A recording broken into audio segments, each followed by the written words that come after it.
नमस्कार मित्रों, आज 3.2 के लास्ट क्वेश्चन है ये दो, फिर हमारी ये एक्सरसाइज कंप्लीट हो जाएगी। और जो विविध है और इसके एग्जाम्पल है वो हम ऑफलाइन क्लास में करवाएंगे ऑनलाइन में ये भी, लेकिन ये थोड़े फास्टली कर देंगे, है ना।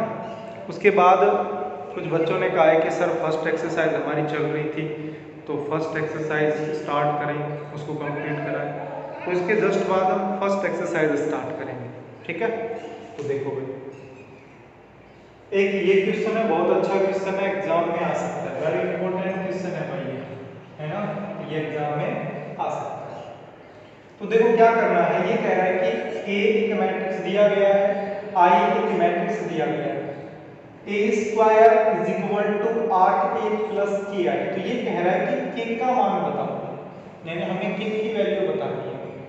तो ठीक है, इधर A स्क्वायर है तो A स्क्वायर कब आता है भाई, जब A का मल्टीप्लाई A से करते हैं तभी तो A स्क्वायर आएगा। तो देखो यहाँ A स्क्वायर के लिए A का मल्टीप्लाई A से करना पड़ेगा। A की वैल्यू है 1, 0, -1 और उसके बाद 7। यहाँ मैंने ब्रैकेट लगा दी। A स्क्वायर का मतलब है A का मल्टीप्लाई A से करना, मतलब इसी का मल्टीप्लाई इसी से करना पड़ेगा। तो 1, 0, -1, 7, ठीक है। ये A square is equal to दे रखा है, ये लो भाई इज इक्वल टू 8 है, मैंने 8 लिख दिया।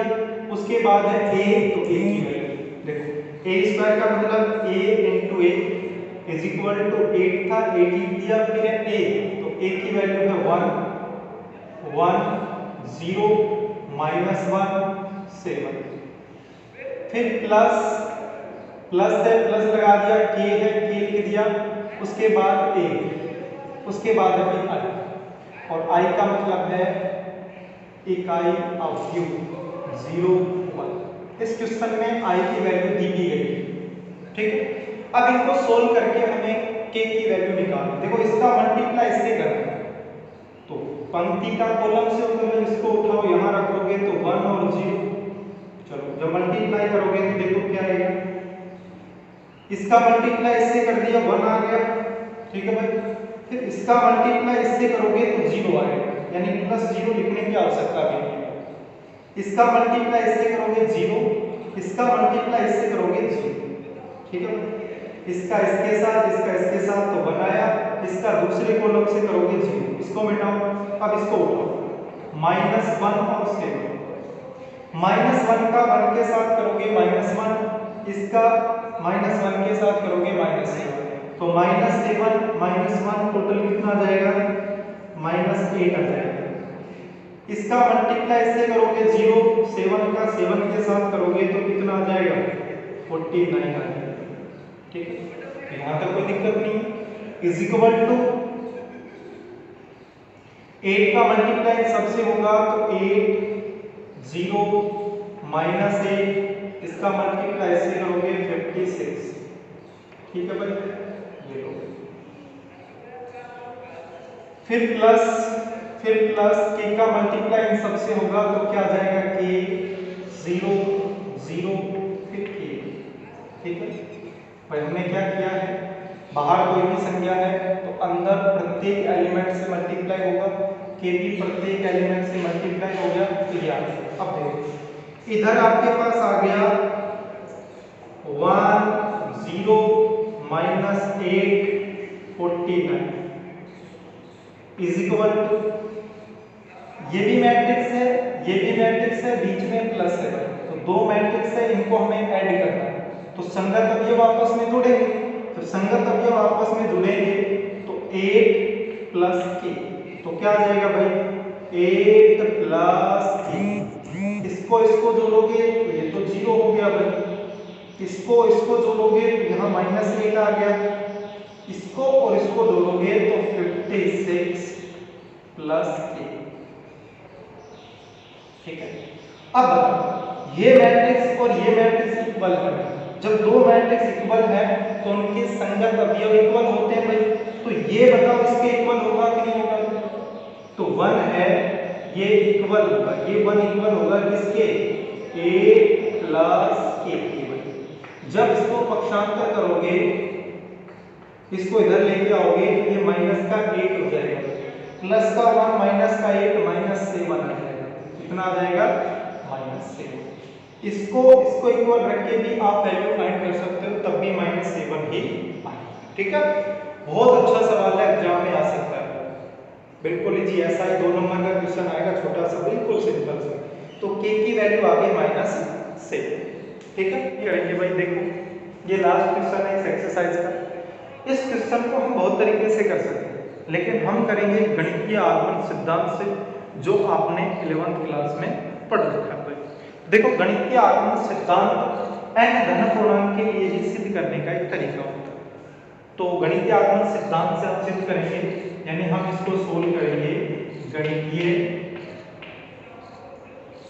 गणितीय आगमन सिद्धांत। अब ये गणितीय आगमन सिद्धांत है, कैसे सोल्व करेंगे इसको देखो। इसके लिए हम 3 स्टेप का प्रयोग कर सकते हैं। पहले स्टेप में हम ऐसा कर सकते हैं, n बराबर 1 के लिए ये हम इसको एक कथन मान सकते हैं। n बराबर 1 के लिए कथन सत्य होना चाहिए, मतलब LHS और इसका RHS पार्ट बराबर होना चाहिए। फिर हम मानेंगे कि n बराबर k के लिए कथन सत्य है। तो देखो हम बात कर लें n बराबर 1 के लिए, ये हमारी फर्स्ट स्टेप है ना। फर्स्ट स्टेप पर हम चलेंगे, फिर सेकंड पर चलेंगे, फिर थर्ड पर चलेंगे। तो देखो n बराबर 1 के लिए तो ये कथन है, ये कथन, इसको हम कथन मान सकते हैं, इसको Pn से भी लिख सकते हैं भाई। इसका LHS और RHS बराबर आना चाहिए। देखो n की जगह आप 1 लिखोगे तो 1, और यहाँ 1 लिखोगे तो 1 तो आएगा भाई n की जगह 1 लिखोगे तो 1 तो आएगा, इज इक्वल टू। उसके बाद यदि हम बात करें, यहाँ 1 लिखोगे तो क्या आ जाएगा? cos alpha. यहाँ 1 लिखोगे तो क्या आ जाएगा? sin alpha. फिर यहाँ 1 लिखोगे तो माइनस sin अल्फा, और उसके बाद जब यहाँ 1 लिखोगे तो क्या आ जाएगा? cos alpha. मतलब क्या किया हमने, जहाँ पे जो n लिखा गया उस n की जगह हमने 1 लिख दिया। तो n की जगह 1 लिखोगे तो बताओ, यहाँ इधर a आया, इधर n की जगह 1 लिखोगे तो यही तो आएगा। देखो क्वेश्चन में a के इक्वल ये दिया गया है ना, a is equal to cos alpha sin alpha minus sin alpha cos alpha. तो इसका मतलब n बराबर 1 रखने पर इसका बायां भाग और इसका दायां भाग बराबर आया कि नहीं आया? जब बराबर है तो हम नीचे लिखेंगे n बराबर 1 के लिए कथन सत्य है। n बराबर 1 के लिए जो हमारा ये कथन है वो कैसा है भाई? n बराबर 1 के लिए कथन कैसा है? सत्य है। ठीक है, पहली स्टेप होगी हमारी, पहली स्टेप भी बोल सकते हैं, तो हमारी पहली स्टेप हो गई है। अब दूसरी स्टेप पर चलेंगे। अब हमें क्या करना है कि अपनी तरफ से मानना, क्या मानना है कि माना n बराबर k के लिए कथन सत्य है। माना n बराबर k के लिए कथन सत्य है। ये हमने अपनी तरफ से मान लिया कि n बराबर k के लिए कथन कैसा है भाई? सत्य है। अब मेरे को एक बात बताओ, अगर ये सत्य है तो n की जगह k लिखने पर a की पावर k और इधर n की जगह k लिखने पर दोनों बराबर आएंगे कि नहीं आएंगे? तो इसका मतलब मैं कह सकता हूं कि सर a की पावर k ये इक्वल आएगा। n की जगह कितना लिखना है? k भाई। तो क्या आ जाएगा? cos kx sin kx minus sine kx और उसके बाद cos kx। ये हम मान लेते हैं कि ये हमारी पहली इक्वेशन है। n बराबर 1 के लिए ये और ये दोनों बराबर आने चाहिए, ये दे रखा है कि a इसके इक्वल है। ठीक है, सेकंड स्टेज में हमें क्या करना है कि माना n बराबर k के लिए कथन सत्य है। हमने मान लिया, जब मान लेंगे तो n की जगह k लिख दो जो दे रखा है। n की जगह k लिख दिया, इधर जहां पे भी n था उनकी जगह मैंने k लिख दिया। ये हमारी पहली इक्वेशन। ठीक है, अब हमें करना क्या है? अब हमारी लास्ट स्टेप है कि n बराबर k प्लस 1 के लिए n is equal to k plus 1 के लिए अगर n is equal to k plus 1 के लिए कथन सत्य हो जाता है तो ये सिद्ध हो जाएगा कि n धन पूर्णांक के लिए ये सत्य है। ठीक है, तो n is equal to k plus 1 के लिए तो मेरे को बताओ n is equal to k plus 1 के लिए इसको मैं मिटा देता हूं भाई इधर से, है ना। तो देखो इस क्वेश्चन को मैं मिटा रहा हूं यहां से, देखना भाई क्या है। n is equal to k plus 1 के लिए यदि हम बात करें तो इस n की जगह k प्लस 1 लिखना भाई, तो आ जाएगा a k plus 1 is equal to, फिर क्या आएगा भाई cos n की जगह k प्लस 1 फिर x sin k प्लस 1 फिर x minus sin k plus 1 into x cos k plus 1 into x। बताओ ऐसा होगा कि नहीं होगा। n बराबर k के लिए हमारे पास ये है, इसको हमें सिद्ध करके दिखाना होता है कि इसका बायां भाग और इसका दायां भाग बराबर। तो इसका जो बायां भाग है LHS है, इसको हम लेके चलते हैं। तो LHS यानी a k प्लस 1, इसको सोल्व करने पर ये आना चाहिए। तो मेरे को बताओ ये a की पावर k प्लस 1 है, क्या मैं इसको a की पावर k इंटू k लिख सकता हूँ भाई? बताओ ऐसा लिख सकते हैं कि नहीं लिख सकते हैं भाई? बिल्कुल लिख सकते हैं भाई। तो a की पावर k इंटू a, तो a की पावर k और इस a की पावर k समीकरण 1 से हम क्या लिख सकते हैं? a की पावर k की जगह हम लिख सकते हैं cos kx sin kx minus sin kx और उसके बाद है cos kx। ठीक है, ये हमने उसके बाद a की पावर k की वैल्यू समीकरण 1 से रख दी। तो a की जगह बताओ, a की आपको वैल्यू दे रखी है भाई, और a की जगह हम क्या लिख सकते हैं?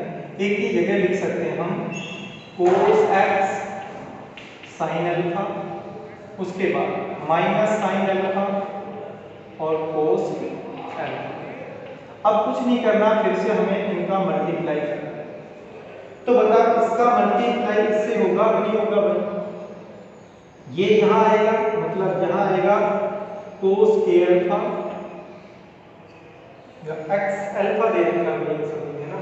तो हमने ये x लिख दिया है, तो देखो ये अल्फा दे रखा है, तो x की जगह हम अल्फा लिख देंगे भाई, इसमें कोई ज्यादा अंतर नहीं, जो दे रखा है वो हम लिख देंगे। तो यहाँ पे भी अल्फा, ये सारे अल्फा दिए गए है ना। तो ये भी अल्फा है, ये भी अल्फा है, ये सारे हमने लिख रखे हैं। एक्स है तो एक्स लिख देंगे, अल्फा है तो अल्फा लिख देंगे, कोई बड़ा इशू इसमें है। ठीक है, अच्छा ये हमें दिया गया, ये सारे अल्फा दे रखे हैं भाई।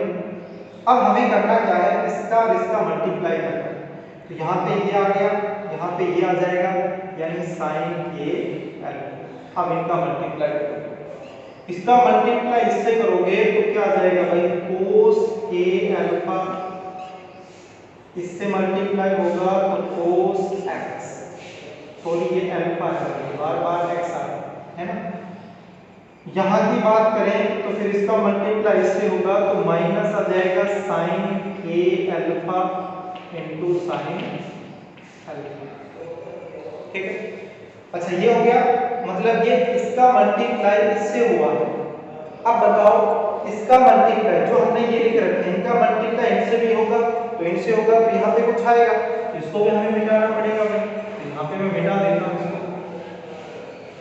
देखो क्या आएगा।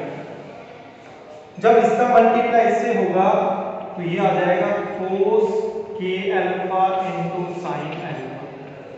इसका मल्टीप्लाई जब इससे करोगे तो प्लस में sin k अल्फा और इनटू आ जाएगा cos अल्फा।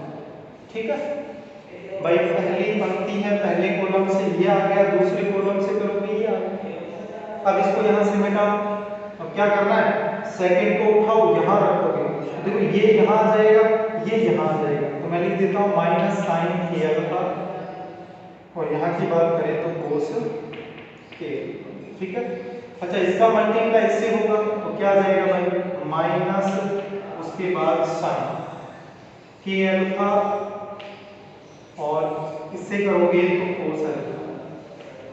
इसका इसके साथ होगा तो माइनस साइन के अल्फा।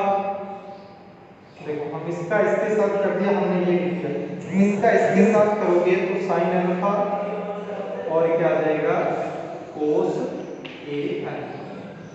इसका जब सेकंड से करोगे तो इसका मल्टीप्लाई इससे होगा तो माइनस साइन के अल्फा, इसके साथ करोगे तो ये आ गया साइन अल्फा।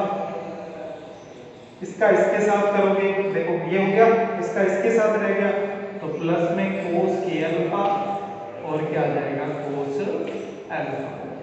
ठीक है, तो ज्यादा डिफिकल्ट है नहीं, इसका इसके साथ कर दिया, इसका इसके साथ कर दिया, हमारे पास ये आ गया। ठीक है, अब फिर से वही फॉर्मूले लग रहे हैं, ये हमारा एक मैट्रिक्स, फिर से वही फॉर्मूले लग रहे हैं, कोस कोस साइन साइन। सीधी सी बात है, किसका फॉर्मूला बनेगा भाई, ये बनेगा कोस का। अब या तो कोस ए प्लस बी का बनेगा या कोस ए माइनस बी का। यहाँ बीच में माइनस है तो जब कोस में उल्टा चलता है माइनस है तो किसका बनेगा प्लस का। अब ये नहीं पता कि सर ए की वैल्यू क्या है, कोस ए, तो ए की वैल्यू क्या है के अल्फा, के अल्फा, और बी की वैल्यू क्या है भाई अल्फा। साइन कोस मतलब साइन का फॉर्मूला बनेगा, और साइन का कौन सा फॉर्मूला बन गया के अल्फा प्लस अल्फा। देखो बात ऐसी है, अल्फा को आगे लिख दो कि अल्फा को पीछे लिख दो, कोई इफेक्ट नहीं पड़ता। दोनों माइनस है तो पहले माइनस कॉमन लोगे तो फिर से फॉर्मूला बनेगा साइन कोस यानी साइन के अल्फा और प्लस अल्फा। इसमें देखो कोस माइनस साइन तो किसका फॉर्मूला बन गया भाई, ये बन गया कोस, माइनस है तो बीच में प्लस यानी के अल्फा और प्लस में अल्फा। ठीक है, तो ये हमारे पास ठीक है नया मैट्रिक्स। अब आगे जब इसको हम सोल्व करेंगे भाई, तो देखो सोल्व करने पर इन दोनों के अंदर से आप अल्फा कॉमन ले सकते हो। जब अल्फा कॉमन लोगे तो यहाँ से के बचेगा, यहाँ से 1 बचेगा, यानी मैं लिख सकता हूँ कोस के प्लस 1 इंटू अल्फा। ठीक है, फिर हम लिख सकते हैं साइन है तो साइन के प्लस 1 इंटू अल्फा। फिर हम इसकी बात करें तो माइनस साइन के प्लस 1 इंटू अल्फा, और फिर आ गया हमारे पास कोस के प्लस 1 इंटू अल्फा। तो मेरे को ये बताओ, इसका जो हम LHS पार्ट लेके चल रहे थे, इसको सोल्व करने पर ये आया, ये बताओ इस RHS पार्ट के बराबर है कि नहीं है, तो इसका मतलब इक्वल टू हम लिख देंगे RHS। ठीक है भाई, तो हम नीचे लिख सकते हैं गणितीय आगमन सिद्धांत से n धन पूर्णांक के लिए दिया गया कथन सत्य होगा भाई। ठीक है, तो ये हमारी 3.2 एक्सरसाइज जो कंप्लीट हो गई है। बाकी विविध एग्जाम्पल ये हम ऑफलाइन क्लास में पढ़ेंगे। अब हम पहली एक्सरसाइज स्टार्ट करेंगे, फर्स्ट, जिसमें कंपोजिट्स फंक्शन है यानी संयुक्त फलन के बारे में पढ़ेंगे। ठीक है, तो इसके लिए इतना ही, बहुत बहुत धन्यवाद।